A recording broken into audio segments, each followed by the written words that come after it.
Amén, amados hermanos, qué lindo es Dios. Yo no sé, usted sabe que hoy día la gente celebra el domingo de resurrección, pero nosotros celebramos todos los días que creemos en un Dios que está vivo, que es verdadero, que es fiel, que es amor y es maravilloso. Nuestro Dios sigue haciendo prodigios, sigue haciendo maravillas en medio nuestro. Ojalá Dios cada día abra nuestro entendimiento, como decía la pastora al inicio del culto. Cuán importante es que nuestro entendimiento y nuestros ojos espirituales sean abiertos para poder ver las maravillas de Dios cada día. Reconocer que nuestro Dios tiene todo poder y toda autoridad por los siglos de los siglos. Y como entonábamos las damas, un día ya no cargaremos la cruz. Un día, más bien, estaremos en la presencia del Señor y si Dios quiere, recibiremos una corona. Usted sabe que la Biblia nos habla de 7 coronas al menos de 7 coronas. Yo quisiera recibir por lo menos una para no quedar en vergüenza, ¿verdad? Por lo menos una, ojalá el Señor nos conceda. Trabajemos para eso, hermanos. Estoy muy animada de predicar un día acerca de las coronas, porque realmente eso nos va a motivar a trabajar en función de eso, hermanos queridos. Y todo es ¿cómo podemos decirlo? Todo es un seguimiento de los planes del Señor, porque el Señor Jesús fue el primero en portar una corona. Y la corona de Jesús no fue una corona, digamos, como la que tú te pones de repente en el día de tu cumpleaños. No fue una corona festiva, fue una corona de profundo dolor, porque fue una corona de espinas que fue clavada en su cabeza. Amén, hermanos. Tenemos, como decía alguien también, que valorar cada día la obra de Jesucristo. Y ese es el propósito de nuestro retiro congregacional en esta mañana. No siempre tenemos retiros congregacionales. Cuando los tengamos, hagamos como nos indicó la pastora. Aprovechemos y vengamos preparados para eso, de tal manera que Dios pueda hacer una obra completa en nosotros, en el nombre de Jesús. Vamos a leer la palabra de Dios. Este capítulo se ha leído al menos 3 veces en esta mañana. Vamos a abrir el capítulo 16 del Evangelio de Mateo, pero vamos a leer desde el versículo 21 hasta el versículo 25. Capítulo 16 del Evangelio de Mateo, versículos del 21 al 25. Tengo un gozo en mi alma. Ese gozo me lo da el Señor, porque nuestro Señor está vivo. La tumba está vacía. La tumba está vacía. ¿Cuántos quisieran ir a Israel y conocer ese lugar donde el Señor Jesús fue sepultado? Ese es tu sueño, sí, también es mi sueño y el de mi esposo, ¿verdad? Y la guerra se nos cruzó en el camino, pero Dios sabe todas las cosas, ¿verdad, Matilde? De repente el Señor les concede también esa linda oportunidad.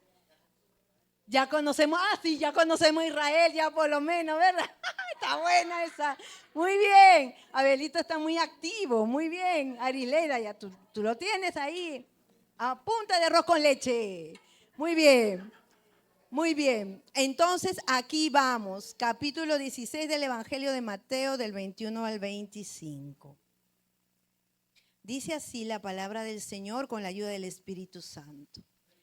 Desde entonces comenzó Jesús a declarar a sus discípulos que le era necesario ir a Jerusalén y padecer mucho de los ancianos, de los principales sacerdotes y de los escribas, y ser muerto y resucitar al tercer día.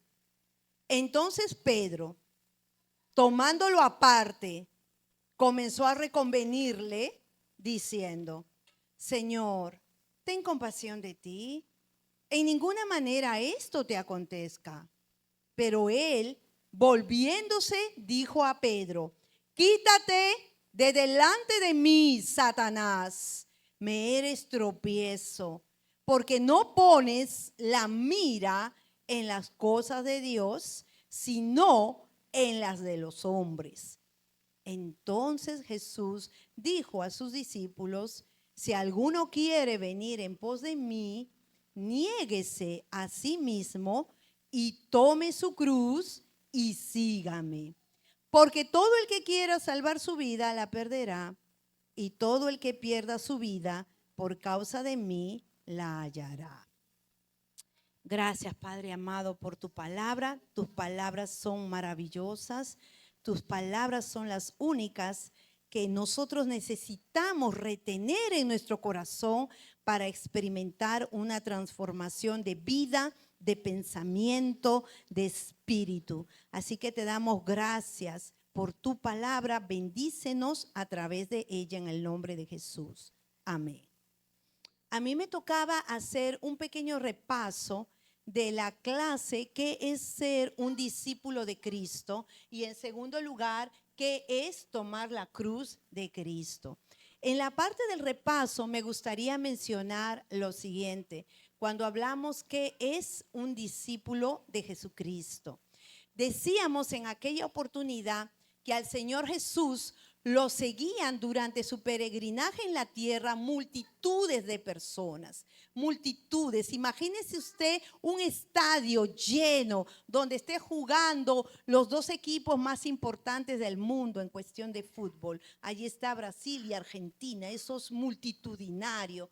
Asimismo, las multitudes seguían a Jesús. Y decíamos que mucha gente seguía a Jesús porque lo amaba de verdad, pero mucha gente lo seguía por el pan.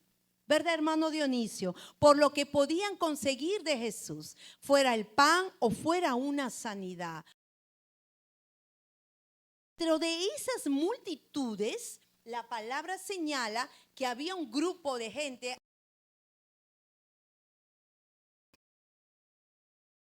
Las multitudes de los discípulos. Ya los discípulos era la gente que quería saber dónde moraba Jesús.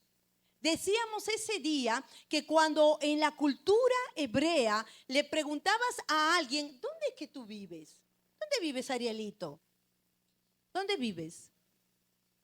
En Navarrete. Quizá algún día vaya a verte, a visitarte. Quizá algún día.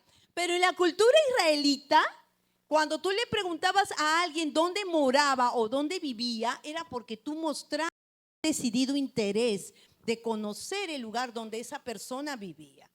Entonces hubieron gente, discípulos, que le preguntaron a Jesús, ¿dónde moras? Era porque querían establecer un lazo de comunión con Jesús y seguirlo siempre. Ese es un discípulo.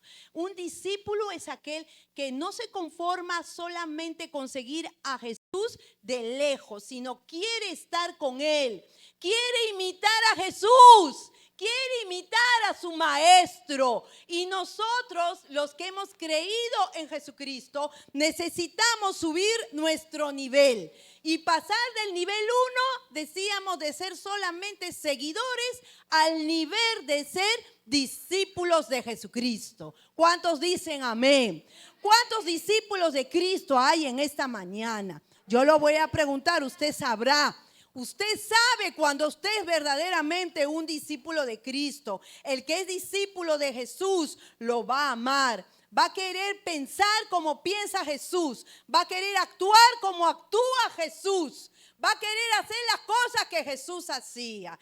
Ese es un discípulo de Jesucristo. No solamente alguien que ha creído en Jesús. Alguien que va más allá, que quiere estar en el cubierto, entrar en las aguas de Dios y quiere nadar allí porque anhela la presencia del Espíritu Santo en su vida. Ese es un discípulo de Jesucristo. Y dentro de esos discípulos, el Señor escogió a los 12, escogió a los apóstoles, ya los escogió para una tarea especial, ¿verdad? Por eso es que cuando a ti Dios te escoge, siéntete feliz, siéntete privilegiado. No a todos Dios nos escoge para ser pastor.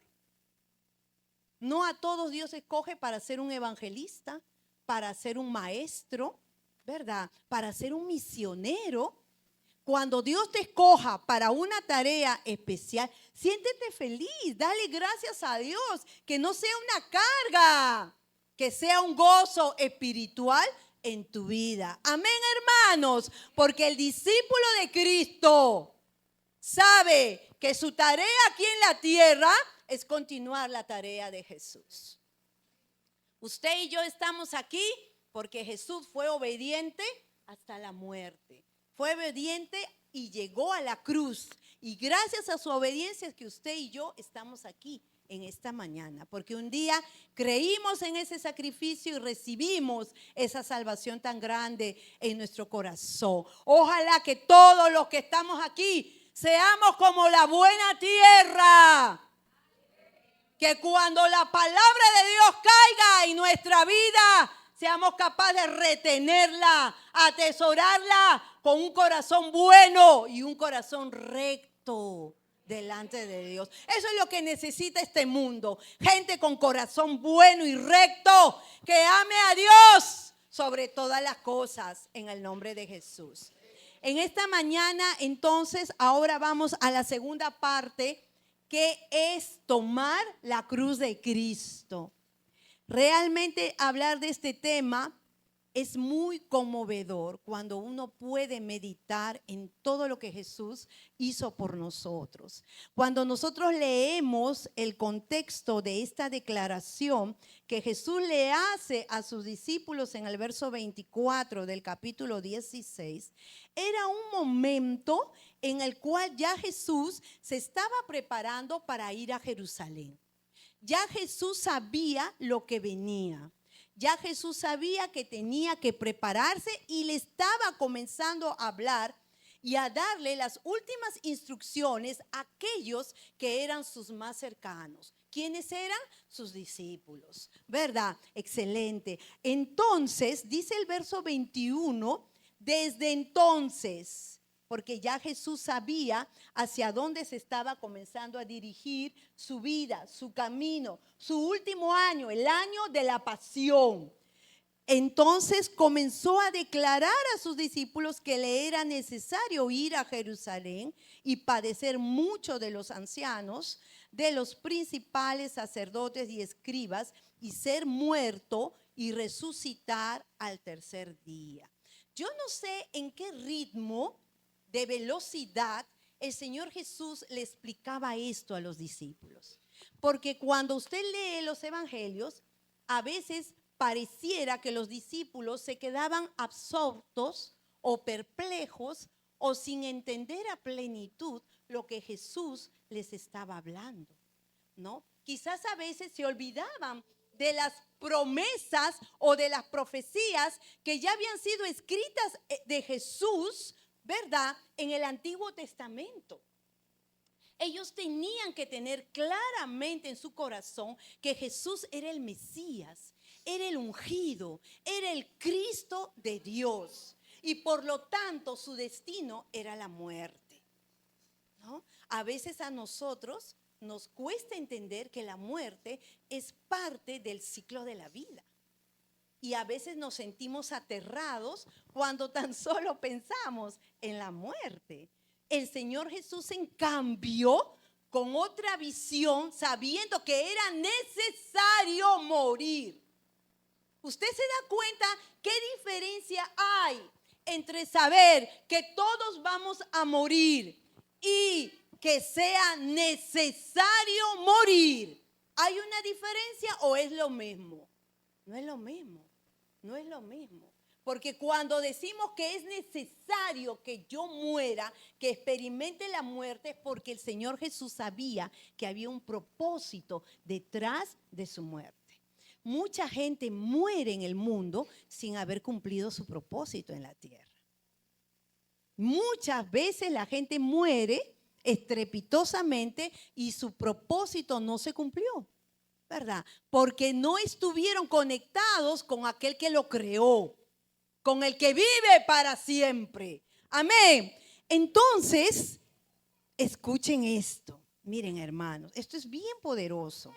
Porque dice que Pedro, cuando escucha esas palabras de Jesús, lo toma aparte y comienza a reconvenirle. Quiere decir que comienza como a desanimarlo, ¿verdad? Y le dice, Señor, ten compasión de ti. En ninguna manera esto te acontezca. Esto me lleva a mí a pensar que Pedro no estaba entendiendo lo que era necesario que Jesús pasara. Y que de la muerte de Jesús dependía que nuestra vergüenza, nuestro pecado y el justo castigo que nosotros merecíamos recibir, Jesucristo era el que iba a tomar nuestro lugar. Pedro en ese momento no lo estaba entendiendo. Y entonces Jesús se vuelve a él y le dice, quítate de delante de mí, Satanás, me eres tropiezo, porque no pones la mira en las cosas de Dios, sino en la de los hombres. Esto es una palabra muy fuerte, ¿verdad? Usted dirá, wow, Pedro era Satanás, ¿verdad? Porque le dijo, quítate delante de mí, Satanás, me eres tropiezo. Cuando leí estos versículos de nuevo, pude comprender, no es que Pedro hubiera sido Satanás, era que de alguna manera Pedro con esas palabras estaba siendo, sí, usado por el enemigo para traer desánimo al propósito, al plan que Dios tenía para Jesucristo. ¿Y sabe qué? Esto me hace pensar en mí misma y en usted mismo, porque muchas veces en nuestro caminar con Dios, en nuestra vida diaria con Dios, pueden aparecerse no solo personas, circunstancias, eventos, situaciones que de repente nos quieren arrastrar y nos quieren alejar del plan que Dios tiene para nosotros. Y cómo quisiéramos nosotros en esas circunstancias gozar de ese don maravilloso que es el discernimiento, como decíamos anoche con el pastor. Ojalá cada hijo de Dios anhelara ese don que es espiritual, el don de ser capaz de discernir lo que se presenta delante de mí cuando viene de Dios y cuando no viene de parte de Dios. Qué diferente sería nuestra vida cristiana. Cometeríamos menos errores, ¿verdad? Nuestra vida cristiana estaría mucho más fortalecida y fundamentada en el Señor. Necesitamos discernir. Y el Señor Jesús, que estaba siempre en comunión con el Señor, con el Padre de los cielos, pudo discernir, como cuando estudiábamos el martes en el Evangelio de Lucas, cuando llega, y en el Evangelio de Mateo, cuando llega el momento del bautismo de Jesús y él se acerca al río Jordán y ve allí a Juan el Bautista bautizando para el arrepentimiento, y el Señor Jesús se acerca para también ser bautizado. Pero dice la palabra de Dios en el Evangelio de Mateo que Juan como que se le resistió, como que se le quería oponer a que él se bautizara. Pero el Señor Jesús le dijo a él y le explicó, es necesario que así sea. Es necesario que yo también me bautice, porque aunque el Señor Jesús nunca cometió pecado, él se bautizó para identificarse contigo e identificarse conmigo, ¿verdad? Si él no hubiera pasado por las aguas del bautismo, él no se hubiera identificado con nosotros. Lo mismo estaba aconteciendo aquí. Cuando Pedro trata de reconvenirle, trata de convencerle, trata de repente hacerlo volver atrás, ¿verdad? Y el Señor le dice, me eres tropiezo. Nosotros necesitamos reconocer todo aquello que pueda ser un tropiezo en nuestra vida cristiana, en nuestra vida como hijos de Dios. No podemos darnos el lujo, queridos hermanos, de retrasar el cumplimiento de los planes de Dios para nuestra vida. Porque no sabemos cuánto tiempo vamos a estar en la tierra. Muchos predicadores dicen, hoy estamos, mañana no sabemos. La palabra de Dios nos dice que todo tiene su tiempo y estamos aquí por un tiempo. No permitamos que nada sea de tropiezo en nuestra vida espiritual delante del Señor. Que tengamos la valentía, que tengamos la fortaleza espiritual para decir como Jesús, quítate de mí, Satanás, que no seas tropiezo en mi vida, ¿verdad? Tenemos que ser valientes, hermanos. Tenemos que esforzarnos un poco más, porque en el esfuerzo y en la valentía, hermanos queridos, al final del camino tendremos nuestra recompensa. ¿Cuál es esa recompensa? La corona de la vida. ¿Cuántos la anhelan? Pelear por su corona. ¿Usted lo ve? Los atletas, ¿verdad, Arielito? Los atletas cuando corren en esas carreras de atletismo maravillosas de los 400 metros con vallas o sin vallas, nada les impide, ellos se esfuerzan, trabajan para eso. Estamos trabajando por nuestra salvación. No es que mis obras me salven en ninguna manera, pero yo tengo que darle valor a lo que Jesucristo hizo por mí. Lo hizo por mí. El Señor Jesús, todo lo que padeció, lo padeció por mí. Y yo tengo cada día, como dice aquí el mismo Señor Jesús, le dijo a Pedro, poner la mira en las cosas de Dios, no en la de los hombres. Cuando ponemos la mira, cuando ponemos nuestros ojos en las cosas de Dios, este camino, hermanos, se nos va a hacer más fácil. ¿Usted lo cree? Como decía la pastora al inicio también, cuando buscamos la intimidad con Dios, todo puede ser más fácil, todo puede fluir más fácilmente.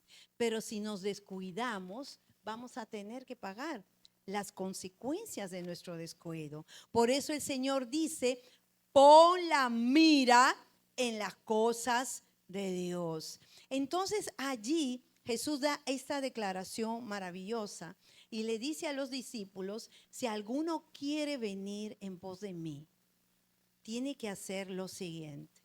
Niéguese a sí mismo y tome su cruz y sígame. ¿No? Aquí está la fórmula del cristianismo. Este texto bíblico es la fórmula de nuestro cristianismo. Cuando recibes a Jesús como tu Salvador y luego tú quieres una instrucción de cómo llevar ese camino delante de los ojos de Dios, esta es la receta. Como cuando quieres hacer la mejor torta, ¿verdad, Arisleida? O el mejor helado. Tú buscas la mejor receta.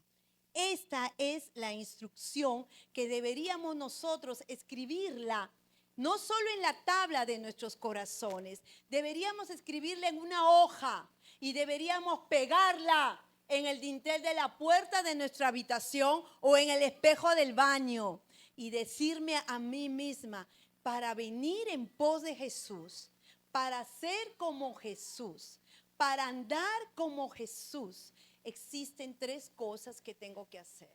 La primera es negarme a mí misma. La segunda es tomar mi cruz y entonces podré seguirle a Jesús sin presión. Lo podré hacer en paz, lo podré hacer con libertad, lo podré hacer con amor porque Él me amó primero. Qué lindo es Dios. Dele varios aplausos a Jesús. Dele varios aplausos a Jesús. Él nos dejó las instrucciones. Él nos dejó las instrucciones. Lo hizo con sus discípulos en aquellos días y también lo ha dejado a través de su palabra. ¿Qué es negarme a mí misma? Negarme a mí misma es lo más difícil que le puede acontecer a un ser humano. Yo le voy a contar un ejemplito que ya se lo he contado en alguna oportunidad. Como en el año 2009, yo tenía alrededor de 12 libritas más de peso. Pero lamentablemente, Carmencita, esas libritas estaban acumuladas aquí justo en la barriguita. Tú sabes, en la parte donde siempre se acumula. ¿Por qué no se acumula en otra parte del cuerpo? ¿Verdad, Yulisa? Pero no, estaba bien acá, bien redonda, ¿no? Bien redondita. Entonces, de curiosidad, se lo comento a la dueña del salón donde yo solía ir. Y la señora me dice, Patricia, eso no es problema, anda y anda al segundo piso, ahí está el doctor del spa. Habla con él y él te va a dar una solución. Entonces yo ni corta ni perezosa voy para allá porque ya estaba a punto de viajar a Perú, Yaniris, y quería irme 90, 60, 90. Ya tú sabes, ¿verdad? Quería irme muy bonita, ¿verdad? Pero con esas libras de más, Josué no iba a poder, parecía una budita. Entonces, cuando voy, el doctor me da una solución muy práctica. Patricia, vamos a hacerte una lipo. Una lipo. Y me habló de 6 sesiones de lipo. Y con la lipo no invasiva, porque ellos te venden, ellos son marketing total. Me dice, con una lipo no invasiva, vamos a solucionar tu problema, porque solamente lo tuyo es abdominal. Entonces yo me emocioné y dije, wow, qué bueno. Inmediatamente me dijo, comenzamos el próximo sábado. Y tienes que juntar los chelitos porque esto te cuesta tanto. Está bien, no hay problema, puedo pagar en partes. Hermanos queridos, eso fue un sábado. Llegó el domingo, fui a la iglesia, escuché la palabra del Señor, me edifiqué. Y el Señor comenzó a tratar conmigo. Llegó el lunes. Llegó el martes y el miércoles yo tenía que darle la confirmación de cita al doctor para mi primera sesión de liposucción no invasiva, ¿verdad? Entonces, el Espíritu Santo trató conmigo. Le doy gloria a Dios que el Espíritu Santo trató conmigo y me libró de atentar contra mi propio cuerpo, porque nosotros somos templo del Espíritu Santo. ¿Verdad? Y yo, cuando me hicieron la llamada, cuando el doctor me llama para la primera cita, yo le dije, doctor, discúlpeme, yo no estoy disponible para este sábado. Yo luego le hablo, porque en ese momento no quise decirle inmediatamente que había desistido. Le dije, ya luego yo lo llamo y seguimos hablando. Y corté esa llamada, ahí quedó todo. El Señor fue tratando conmigo. Y la conclusión, hermanos queridos, es que nunca me sometí a esa liposucción invasiva, no invasiva entre comillas, ¿verdad? Tuve que negarme a mí misma, tuve que negarme a mi vanidad, porque a veces la vanidad nos lleva a hacer cosas que no tenemos que hacer. Eso es un ejemplo, no solamente es la vanidad. Voy a tenerme que negar a otras cosas. De repente se me presenta, como una vez se me presentó un trabajo en bandeja de oro. ¡Wow! El mejor trabajo. No voy a decir la razón por la que lo rechacé, pero lo rechacé. ¿No? Lo rechacé. Pero tuve que negarme a mí misma. Eso es negarse, querido hermano. Porque muchas veces uno dice, pero Dios mío, entonces esta vida cristiana puede ser de repente como una carga o como aburrida. No, el Señor nos pone a disposición todas las cosas maravillosas que hay en el mundo. El Señor nos dice en su palabra, escudriñenlo todo, pero solamente retengan lo bueno. No porque todo está a mi disposición, yo voy a tomarlo. Tengo que aprender a decir no. Tengo que aprender a negarme a mí misma y a morir a los deseos de mi carne. Eso es negarse.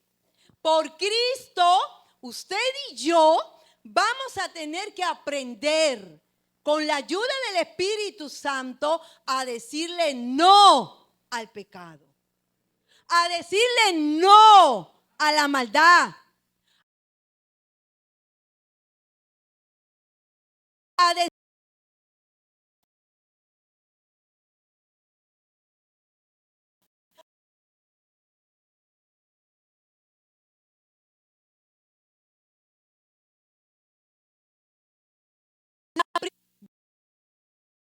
niégate a ti mismo.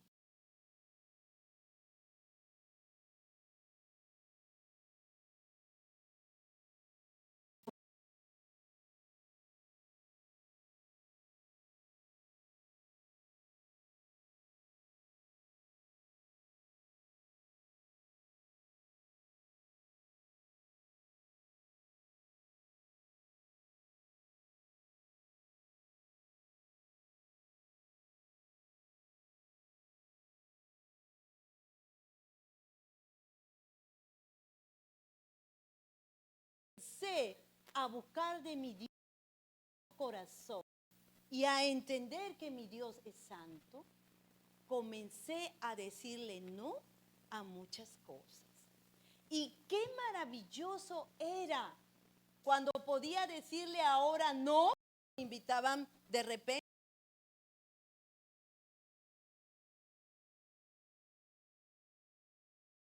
Los amigos.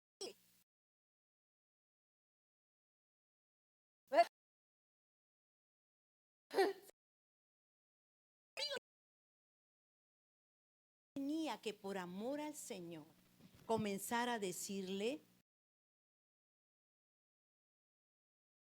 no me sacar del mundo, hermanos, porque eso es imposible, Ramona. Pero por mí, porque el Señor sabía que somos del mundo.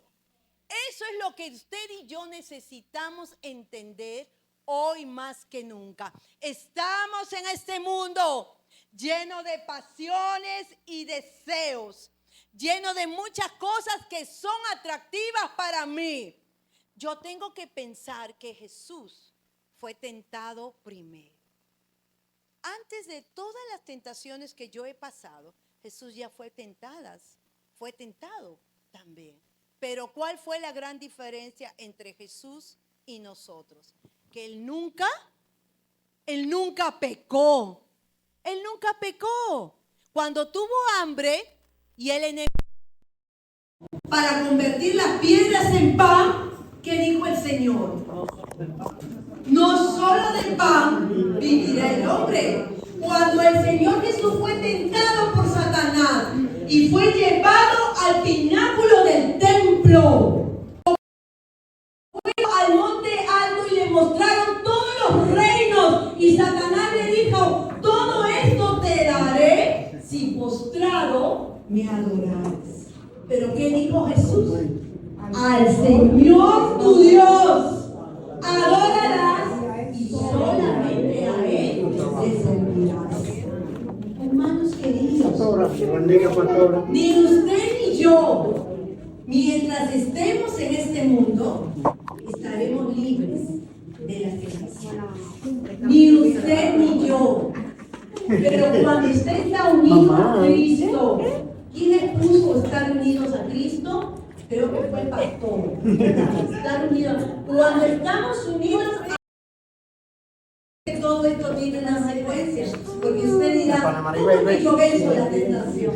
Usted puede y yo puedo, pero para eso es necesario que usted y yo estemos primeramente unidos ¿a quién?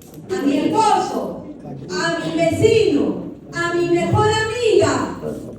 ¿A quién? A Cristo. Cristo es la clave.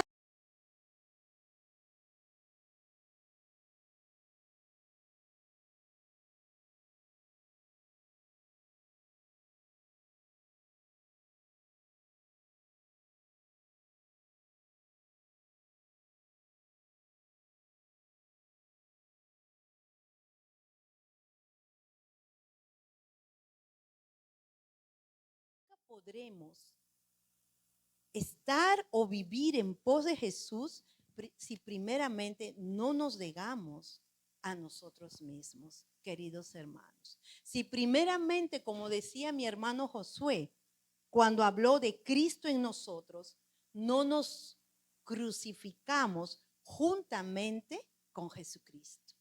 Y esto va a demandar oración, y esto va a demandar ruego, y esto va a demandar, hermanos, que de repente usted se dé contra la pared. Yo me he dado contra la pared, hermanos, cuando he creído que no podía vencer una tentación determinada. Me he dado contra la pared. Fortaleza al Señor, porque soy humana, soy de carne y hueso, igual que usted. Así que si lo que yo he vivido como tentaciones, quizá usted también lo ha vivido. Acá ninguno de nosotros somos perfectos, pero tenemos al perfecto Salvador, que es Jesucristo, el Hijo del Dios viviente. Por medio de la fe en Jesucristo y declaramos que verdaderamente queremos a nosotros mismos. La palabra de Dios dice que la siguiente instrucción que Jesús le da es tomar la cruz. Ya mis hermanos que hicieron el teatro se adelantaron un poquito a lo que significa tomar la cruz. Vamos a ver un videíto, si mi hermano Josué me avisa que está listo, un videíto que yo estoy segura todos los que estamos aquí lo hemos visto al menos una vez, pero lo vamos a repetir en esta mañana.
Señor, la cortaré un poco más.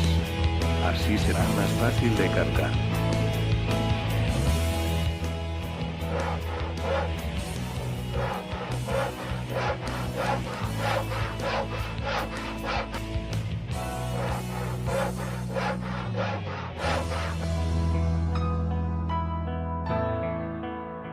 Muchas gracias, mi Señor.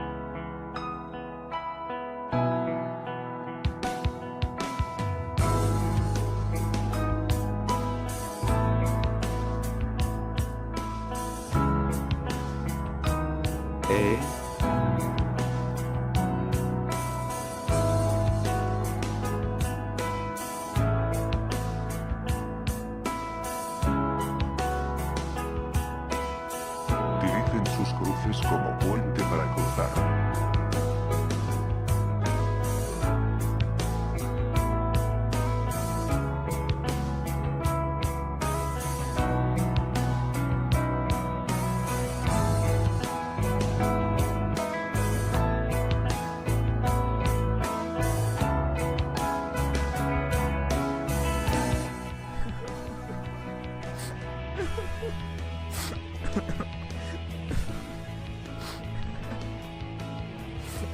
Dios nos da la carga que podamos llevar. Cuando Dios nos da una carga, no preguntes el por qué. ya que al final del camino entenderás que fue lo mejor que Dios decidió para ti.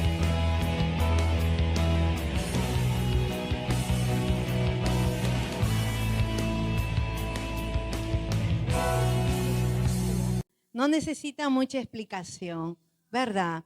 Porque como decían mis hermanos en el teatro y como decía la pastora al reflexionar en eso, cada uno pasaremos por un proceso. Cada uno nos tocará tomar nuestra cruz. El Señor Jesús tomó su cruz, ¿no? El Señor Jesús, como ya se había profetizado de él, iba a ser crucificado. Esa era la muerte tortuosa y horrenda que le iba a tocar vivir a Jesús por causa de nosotros, amados hermanos. Y antes de llegar a ese momento, el Señor Jesucristo primero experimentó y sufrió la burla, el escarnio de la gente, las palabras ofensivas, sufrió los latigazos, sufrió la burla de la gente y una corona de espinas fue colocada sobre su cabeza. Cuando llegó el momento en que el Señor Jesús le tocó caminar hacia el lugar donde él sería crucificado, las fuerzas le faltaron a Jesús. Y dice la palabra de Dios en el Evangelio de Marcos. Vamos a buscar allí en el Evangelio de Marcos, en el capítulo 15, que dice que en el verso 21, que obligaron a uno que pasaba, Simón de Cirene, padre de Alejandro y de Rufo, que venía del campo, a que le llevase la cruz. Y le llevaron a un lugar llamado Gólgota, que traducido es lugar de la calavera. También cuando buscamos este mismo evento en la vida de Jesús en el Evangelio de Lucas, vamos a buscar ahora en el Evangelio de Lucas y le voy a decir por qué. En el Evangelio de Lucas, en el capítulo 23, en el versículo 26, dice allí: y llevándole, tomaron a cierto Simón de Cirene, que venía del campo, y le pusieron encima la cruz para que la llevase tras Jesús. ¿Por qué leo acerca de este personaje? Porque meditaba, ¿quién podría entender mejor lo que significó para Jesús cargar la cruz? Y entonces en la Biblia, todos los personajes que aparecen en la palabra de Dios siempre tienen un propósito. Y en este caso, la aparición y la mención de Simón de Cirene es muy valiosa. Porque cuando el Señor Jesús le faltó las fuerzas, este hombre que quizás había llegado a Jerusalén con el propósito de participar de la fiesta de la Pascua, nunca imaginó que a él lo llamarían o lo obligarían a llevar la cruz juntamente con Jesús. Como dice la palabra en Lucas, a él lo obligaron y le dijeron que la llevara tras de Jesús. Entonces, si hubo un testigo muy cercano de lo que estaba padeciendo Jesús en ese momento, definitivamente fue este hombre llamado Simón de Cirene. Y él nos podría quizás, si pudiéramos hablar con él, explicarnos un poco de lo que significa tomar la cruz de Cristo. Porque nosotros como humanos, como quizás solamente lectores de lo que Jesús vivió, nos cuesta traducir a plenitud la palabra escrita a la palabra hablada, queridos hermanos. A mí me cuesta, me quedo corta. Me quedo corta, queridos hermanos, porque lo que Jesús vivió fue sin precedentes. ¿No era Jesús la persona primera vez crucificada en la tierra? Ya antes de Jesús, muchos habían sido crucificados antes que él. Pero ¿cuál fue la gran diferencia? Que cuando Jesús fue crucificado allí en esa cruz, Jesús llevó todo el castigo por nuestros pecados. Y hubo un momento en todas las palabras que Jesús dijo, cuando Él le dice al Señor: Dios mío, ¿por qué me has desamparado? ¿Verdad? Él sintió, Él experimentó que el pecado, el castigo por el pecado tuyo y mío que Él estaba llevando, producía una completa y total separación de su Padre. A tal punto que no lo llamó Padre, lo llamó Dios. Ahí usted se puede dar cuenta, queridos hermanos, de lo que Jesús sufrió. Y cuando hubo un momento en el cual Él tuvo sed y le alcanzaron una esponja remojada en vinagre y Él la prueba, luego Él no quiere probarla más. ¿Sabe por qué? Porque Él sabía que si seguía probando ese vinagre, esa esponja remojada en vinagre, de alguna manera eso lo podía sedar, de alguna manera eso lo podía adormecer para que no sintiera todo el dolor que Él estaba llevando. Hermanos queridos, por eso es que Jesús, aún aquí cuando Él les está hablando a los discípulos, Jesús todavía no había experimentado la crucifixión, pero Jesús sabía que la iba a experimentar. Y Jesús, sabiendo esto, le dice a sus discípulos, ¿verdad? Niéguense a sí mismo y tomen su cruz. Si quieres venir en pos de mí, si quieres verdaderamente ser como yo, tú tienes que negarte y entender que tienes que tomar tu cruz. Tu proceso, tu desierto, yo no lo conozco, pero el que lo conoce es el Señor. Y el Señor nos demanda a que la llevemos sin quejarnos. El Señor nos demanda que la llevemos sabiendo que Él la llevó primero que cada uno de los que estamos en este lugar aquí congregados. Hermanos queridos, el Señor Jesús termina esta instrucción a sus discípulos diciéndoles: niéguense a sí mismo, tomen su cruz y síganme. El impacto que trajo en la vida de Simón de Cirene el haber cargado la cruz con Jesús fue muy grande. Cuando nosotros leíamos en Marcos, si usted puede volver a Marcos por un momento, en el capítulo 15, dice en el versículo 21 que este Simón de Cirene era padre de dos personajes. Uno se llamó Alejandro y el otro se llamó Rufo. Eran sus hijos. Yo me imagino que después de que Simón de Cirene ayudó a Jesús, cargó por detrás esa cruz juntamente con Cristo, y luego vio a Cristo crucificado, y luego escuchó las palabras de Jesús cuando Él decía al Padre: Padre, perdónalos, porque no saben lo que hacen. Yo imagino que este hombre, aunque la Biblia no lo dice, quizás llegó a su casa y lo compartió con su familia. Y sabe que estos personajes luego son mencionados nuevamente en el libro de Romanos, capítulo 16, versículo 13, cuando el apóstol Pablo habla acerca de,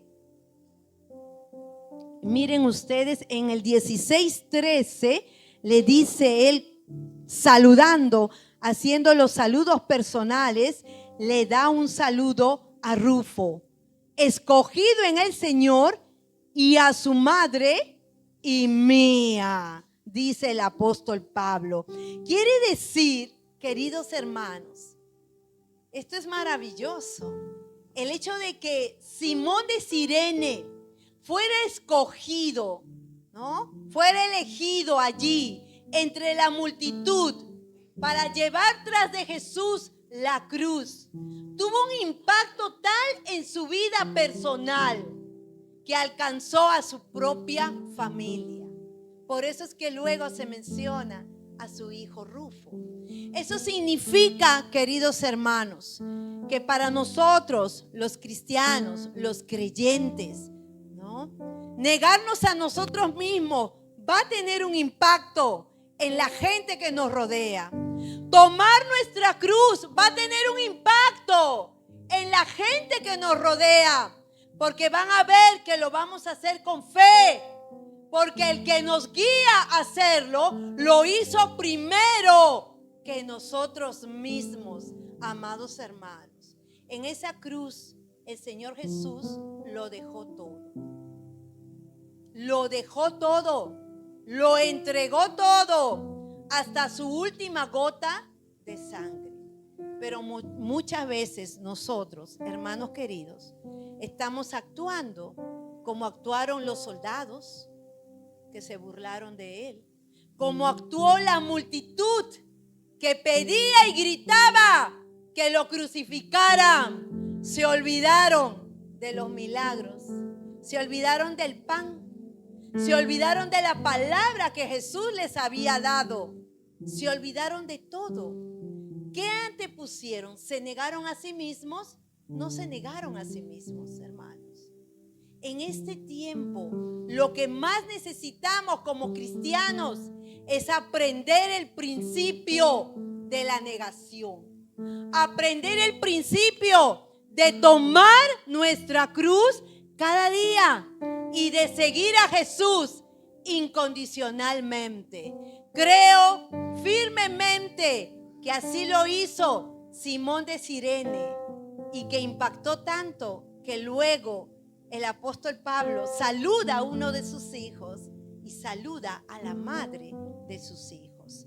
Entonces, queridos hermanos, ¿qué estamos nosotros de repente dejando de hacer que no está expresando como Dios quisiera que nosotros lo manifestemos? Que no estamos estimando lo que Jesús hizo por nosotros. Yo traje un contenedor. Amor, si tú pudieras darme ese pequeño contenedor. Quiero usar este contenedor para concluir esta palabra. Sácalo, por favor. Gracias.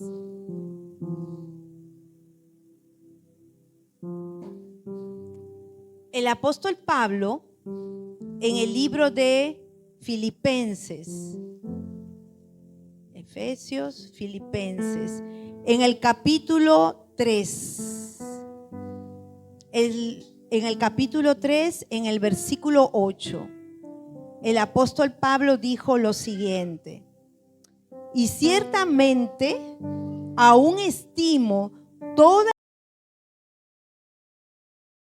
las cosas, excelencia del conocimiento de Cristo Jesús, mi Señor, por amor del cual lo he perdido todo y lo tengo por basura para ganar a Cristo.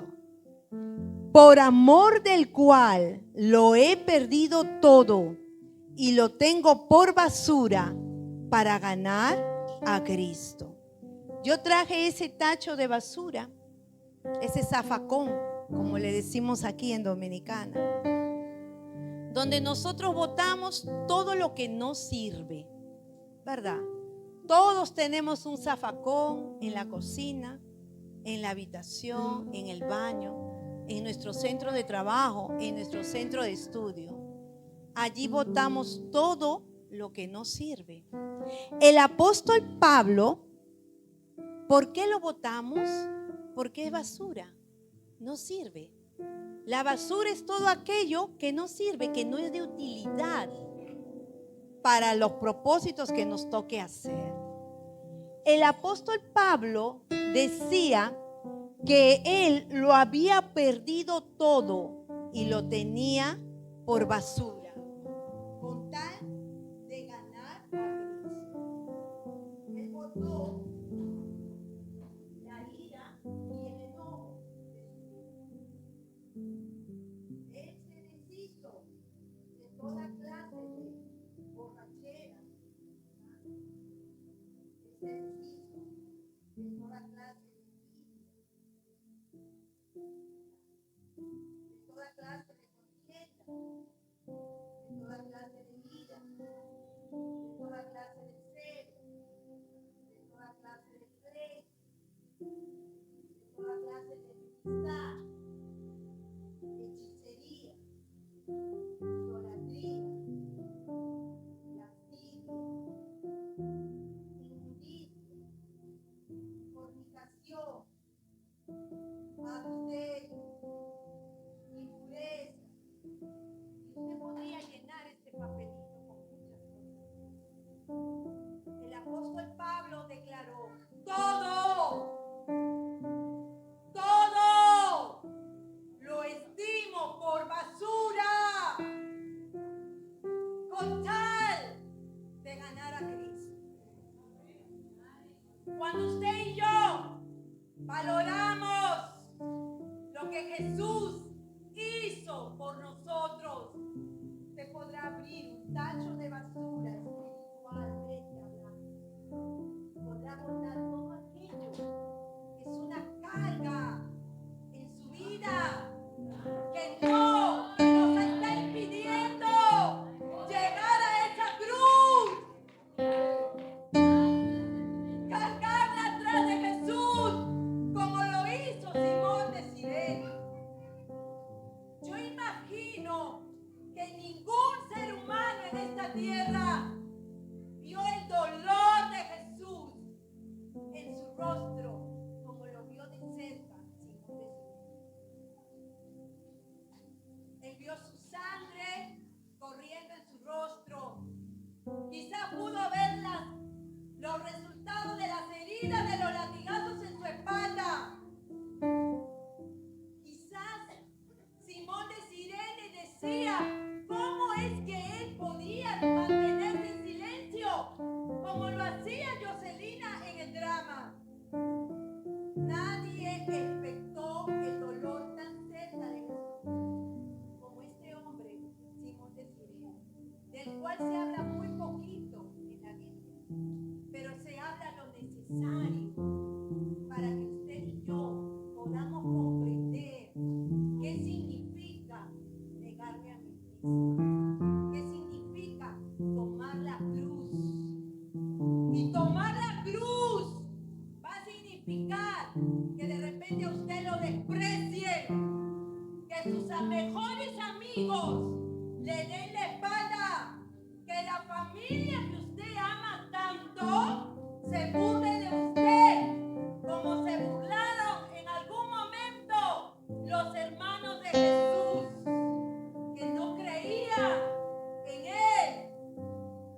Hermanos amados, que Dios nos libre de por no dejarlo todo, por no estimarlo todo por basura, estemos crucificando a Jesucristo de nuevo en nuestras vidas.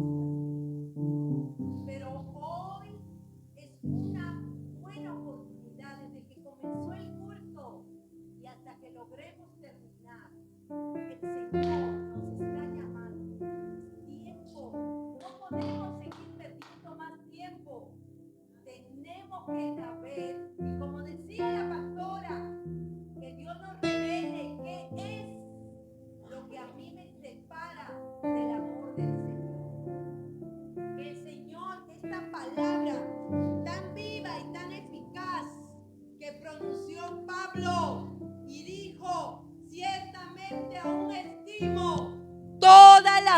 cosas como pérdida por la excelencia del conocimiento de Cristo Jesús, mi Señor. Jesucristo es tu Señor. Si Jesucristo es tu Señor, ciertamente todas las cosas tú las vas a poder estimar como pérdida con tal de ser Jesucristo el verdadero Señor de tu vida. Dios mío, en esta mañana, en esta tarde preciosa, yo no tengo todas las palabras, Señor, pero no es necesario, porque tu palabra es totalmente clara para nosotros. Yo lo único que puedo hacer, Señor, es pedirte perdón por las innumerables veces en las cuales no fui capaz de negarme a mí misma y tomar mi cruz. Pero en esta mañana yo te ruego tu auxilio, yo te ruego tu socorro para mi vida y para la vida de cada uno de mis hermanos que estamos congregados en este lugar. Que podamos verdaderamente todas las cosas que nos separan de ti, podamos tomarlas como basura, con tal, Señor amado, con tal de vivir para agradarte a ti. Ninguna cosa que el mundo me pueda ofrecer puede ser más importante que el amarte, que el seguirte, que el servirte, que el adorarte. Porque cuando nosotros, Señor amado, podemos reconocer que verdaderamente Cristo es el Señor de nuestra vida, tú me darás la fuerza, Señor. Tú me darás la fuerza que yo necesito para poder. Todo lo puedo en Cristo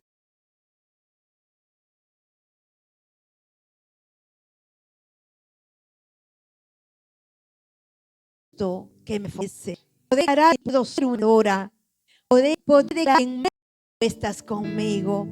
Que tú estás conmigo y que tú vas delante de mí y que nunca nos abandonarás. En esta mañana, Señor, ¿qué es tomar la cruz de Cristo? Es número 1, negarme a mí misma. Y entonces estar dispuesta a vivir mi proceso con fe. Y seguirte, oh Dios, hasta el fin. Oh Dios amado, como una verdadera discípula de Jesucristo, Señor amado. Danos, oh Dios, a cada uno de los que estamos aquí en esta mañana, despierta en nosotros el deseo de que esta palabra se cumpla en nosotros. Que con los ojos cerrados podamos imaginar a Jesús diciéndonos a cada uno individualmente: ¿quieres venir en pos de mí? ¿Quieres venir en pos de mí? ¿Quieres venir en pos de mí? Niégate a ti mismo. Niégate a ti mismo. Toma tu cruz y entonces sígueme. No hay otra fórmula secreta. Esa es la instrucción que el Señor nos dejó. En esta mañana, Padre mío, ayúdanos. Somos tu pueblo, somos tus ovejas. Nunca nos desampares. Nunca nos desampares. Ayúdanos a no volver atrás jamás. Ayúdanos a no volver atrás jamás. En esta mañana maravillosa, Te alabo y te glorifico, Padre mío. Eres muy bueno y para siempre son todas tus misericordias. Vamos a ponernos sobre nuestros pies. Vamos a adorar a Dios. Adore a Dios. Cristo ha hecho demasiado por nosotros. Tomemos unos segundos para adorarle. Unos segundos para bendecirle. Cierre sus ojos. Imagine a Jesús abrazándole. Imagine a Jesús extendiéndole su mano. Él quiere tomar de tu mano. Él quiere guiarte. Él nunca te desamparará. Si puedes creerlo, di amén. Si puedes creerlo, dale gloria al Señor. Oh, precioso Jesús.